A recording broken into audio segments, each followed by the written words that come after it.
Hello, everyone. Welcome to the Infinite Abilities Podcast.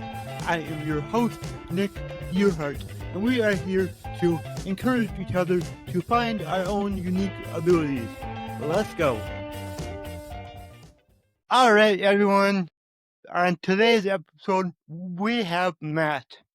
And let me tell you, this guy has been through a lot, and there's a lot to learn from him. There's a lot of changes that need to happen in the world, and he's here today to help, encourage us to change for the better.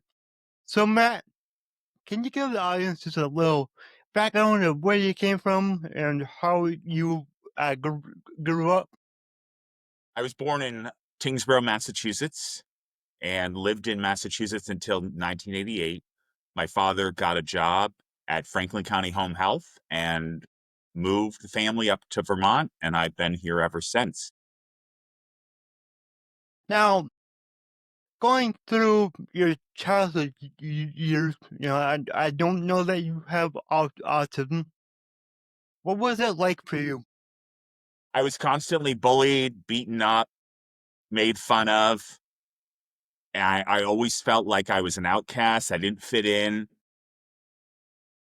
What were a couple of things that you did to try to help that? Well, I've always been a huge fan of swimming. My first time at the YMCA, I heard Stevie Wonder's I Just Called to Say I Love You. So I distinctively remember that experience and always have loved ocean and pool swimming. Two very different skill sets. It's a Yeah, very different to swim in a pool versus the ocean. And I'm very, very good at each. good, good. I myself, I never learned how to swim, which is, I have cerebral palsy, so my muscles are always tense, and it makes it hard to swim.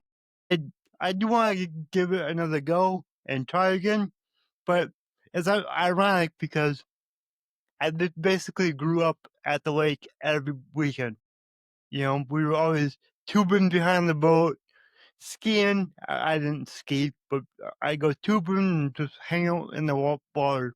So for me, if I have a life jacket on, I'm good to go.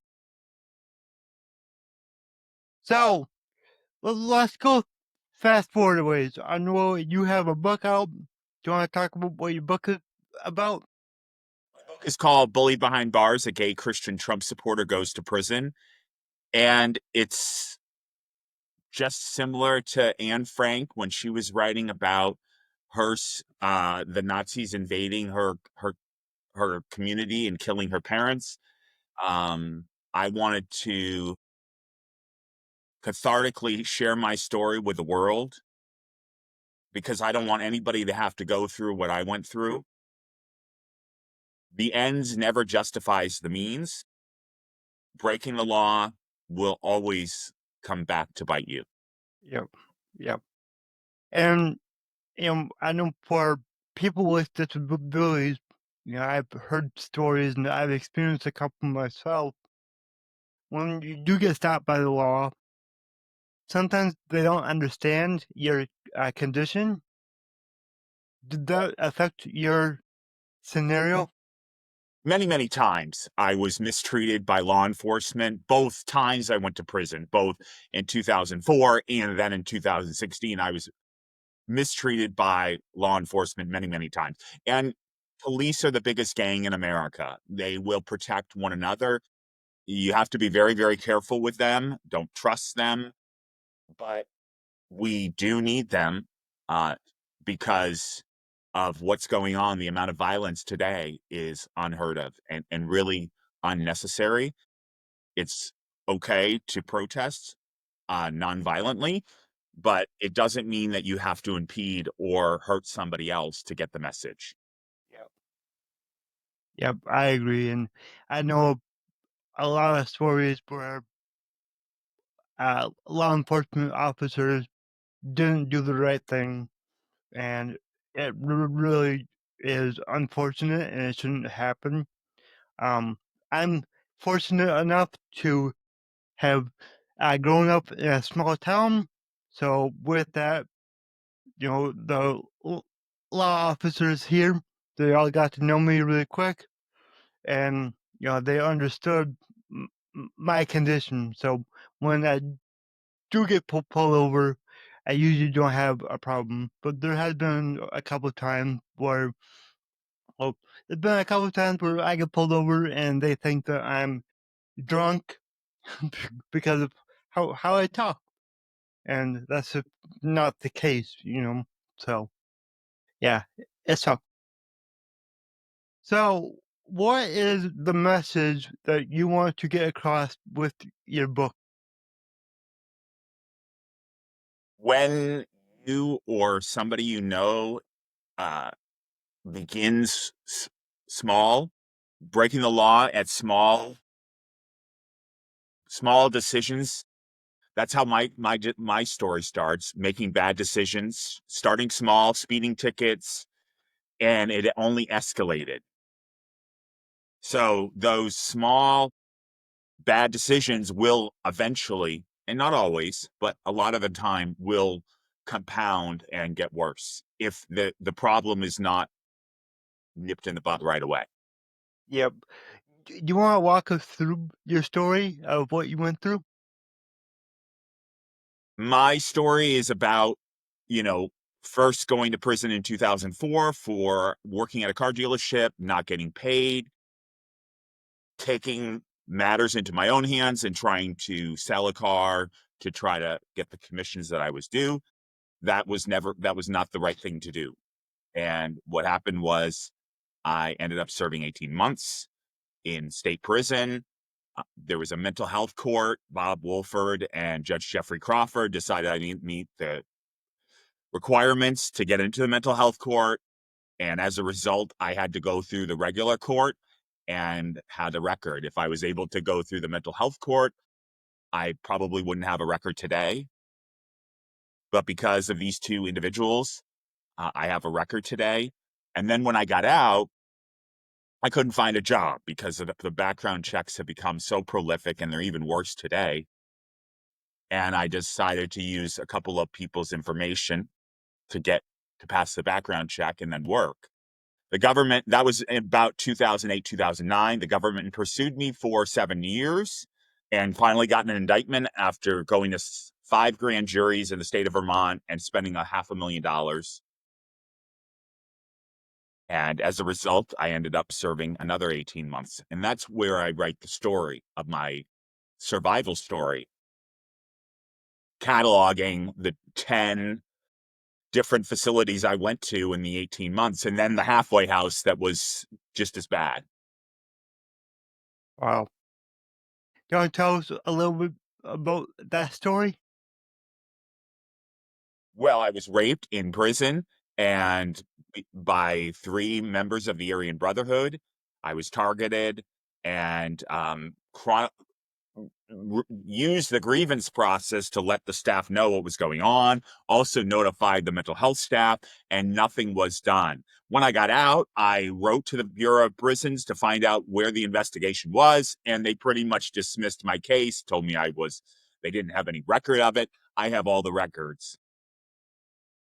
That's so messed up. I'm sorry that you had to go through that. And, now you're on a mission to make sure it doesn't happen to other people. So, To share my story, to let people know how bad the judicial system is. It's corrupt. It's not going to change. And folks with disabilities are at higher risk of this happening because when you're in general population, you're with people, you don't know what they're in for. They'll put murderers, sex offenders, white collar criminals all in the same unit. And there's a pod boss, and that guy is in charge of everything. And he runs it like the mob. And you piss anybody off, you could get killed. And so I wanted to share the story that, you know, when you're in these units, one minute everything's fine, and the next minute somebody changes the channel, something small, it could end up in a riot. So when you break the law, you're subjecting yourself to this kind of hostile environment. And then not to mention that all of your rights are gone. You have no rights. And it's as if you're, um, in a concentration camp. It's really bad. Yeah, it sounds like it. I don't have a personal experience, but my uncle did serve in prison, and he told me a lot of stories of how things don't happen like they should, and it sucks. But you're also in prison, so like you're saying, do what you can to not break the law, so then you don't have to worry about. Right. Here's the thing, Nick. You can always choose what law to break. You can't choose the consequences. Nope, you can't. You can. That is for sure. So now, how can people find your book and reach out to you? You can email me, bullybehindbars@gmail.com. My book is available on Amazon. And then there's my website, bullybehindbars.com. I'm on Instagram at bullybehindbars, Facebook, matthew.melvin.5621, and on X at barsbullied. Reach out to me, email me, follow me. You know, I need more followers on Instagram so I can go live. Without more followers, then I can't share my story live because Instagram is restricting people from going live unless they have 1,000 followers. Yep. And I'll be giving you some tips on how to grow that faster. And I will share your message on my platforms, and we'll get you there so you can start going live real soon. Thank you very much. Of course. Now, my slogan is "Your abilities are infinite." What does that mean to you? Because of my disability, I have other assets. Well, maybe not assets, but abilities that other people don't see. I have the ability to I have very good short-term and long-term memory. I'm also a very compassionate and empathetic person because of what I've been through. And I'm able to figure out very quickly when I'm around somebody if they're a good person. And if I feel that energy that isn't good, I stay away from that person because it's like a blueberry. If you have one wilted blueberry, very soon the entire batch will be wilted. And that's the same way with us as humans. If anyone who surrounds themselves with negativity, they will become negative. So my encouragement to each person is to surround themselves with positive people. Yep. It's You very know, easy, Nick, to complain. I could spend all day complaining, but that's not going to get my story out there. That's not going to encourage people to follow me. I want to lead people with encouragement. yep, exactly. And I have many mentors and coaches, and they all say the same thing. You are the average of the five people that you hang around the most. So make sure your circle is good. Amen, brother. So before we wrap this up, what is one message that you would like to leave the audience with? If you or somebody you know is breaking the law, stop right now. Email me. I'll talk to you. I'll scare you straight, but stop it. You I know, think that's the a ends great never message. justify the means. No, no, just fo- follow the law. It's so much easier to go through life when you just follow the law. You know, I know so many people that they either break the law on purpose or they push the boundaries, and then they get the consequences, and their life is so much harder because of that. So, yeah, I agree. There's a quote in scripture that says, "If you sow the wind, you reap the whirlwind." That's a good one. That's a good one. I like that a lot. All right, Matt, this has been really great. Thank you. And, I can't wait to see where you go from here. I'll help you any way that I can. Thank you very much. Of course. If you enjoyed this show, please go ahead and share it on your Instagram story and tag me here, the Nick Yerhart. Also, go ahead and share it anywhere else that you see fit, because the only way that I can grow this is by you guys sharing it. I don't sell anything on here. I don't have any sponsors, so let's just get it out there by word of mouth and help more people. Alright, everyone, remember, your abilities are infinite.